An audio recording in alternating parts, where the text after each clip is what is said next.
ওমানের দেওয়া 109 রানের জবাবে ব্যাটিং করতে নেমে নামিবিয়া তারা যে এতটাই বিপদে পড়বে সেটা হয়তোবা তারা নিজেরাও কল্পনা করতে পারেনি।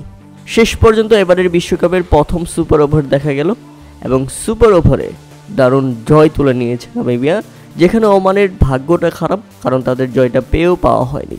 উল্লেখ্য, প্রথমে ব্যাটিং করতে নেমে 109 রানের মধ্যেই অল আউট হয়ে যায় ওমান।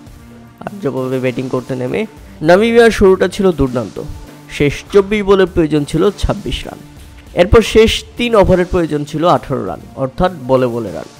এরপর শেষ 12 বলে 14 এবং শেষ ওভারে প্রয়োজন 6 বলে 5 রান। এটা ইজিলি নিয়ে যাওয়ার কথা, কারণ হাতে ছিল 6 উইকেট, কিন্তু না, সেটা নিতে পারেনি নামিবিয়া, বরং হারতেই বসেছিল তারা। প্রথম বলেই উইকেট, দ্বিতীয় বলে ডট এবং তৃতীয় বলে আরও একটি উইকেট। ওমান বোলার মেহরান ম্যাচের রূপটাই পাল্টে দিলেন। তখন মনে হচ্ছিল এই ম্যাচটা জিতে যাবে ওমান এবং সহজ একটা ম্যাচ কঠিন করে হারতে বসছে নামিবিয়া।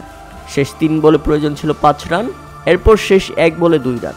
এমন সময় ক্যাচ এবং রান আউটের সুযোগ তৈরি হয়েছিল, কিন্তু ওমান সেটা করতে পারেনি, যে কারণে এই জেট্রায় বেঁচে যায় নামিবিয়া এবং শেষ পর্যন্ত ম্যাচটা টাই হয়।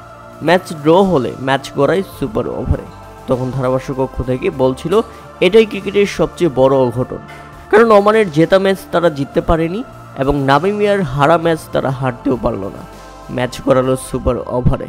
সুপার ওভারে নামিবিয়া দুর্দান্ত। সুপার ওভারে বিধ্বংসী ব্যাটিং দেখালেন ডেভিড ভিসা। বিলাল খানের প্রথম 2 বলে নিয়ে আসেন তিনি 10 রান। এরপর শেষ পর্যন্ত সুপার ওভারে নামিবিয়ার সংগ্রহ হয় 21 রান। 22 রানের জবাবে সুপার ওভারে ব্যাটিং করতে নেমে ওমান করতে পেরেছে কেবল 10 রান। সুপার ওভারে বোলিং করে দলকে জিতিয়েছেন ডেভিড ভিসা।